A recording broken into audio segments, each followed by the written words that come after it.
Sabi ng mama mo, tita na lang daw ay tawag ko sa'yo. O sa kanya. Tapos, ngayon, mama ko na siya. Ang tita mo noon, ngayon. Kaya, pwede na tayo magsama kasi accept na tayo nila. Ng mama mo sa tita ko noon. Huh? Bago tayo magseryoso ha, may gusto lang akong i-address dito. Klaro mo lang. Klaro ko lang ha,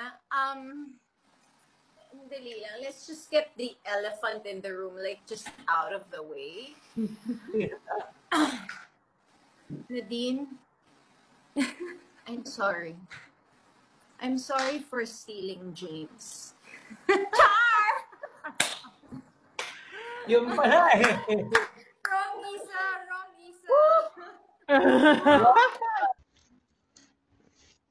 Much better na humanap na lang siya ng mas karapat dapat sa kanya.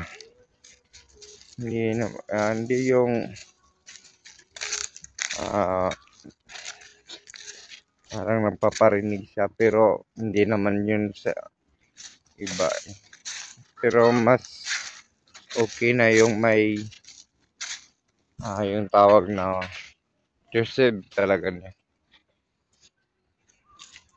Marami pang mga gentle dog dyan, gentle. Kasi sila move on. Kasi ang daming mga mas karapat dapat sa kanya.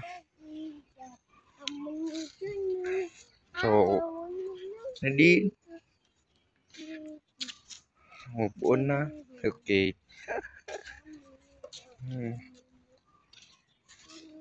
Ay, parang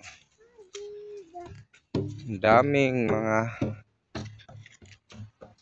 basher na nakatingin sa inyo ngayon. Lalo na kay si Isa Pressman at saka kay James. Kaya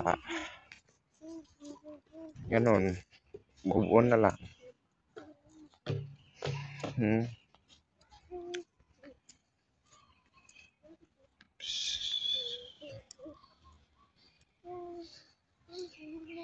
Tara, move.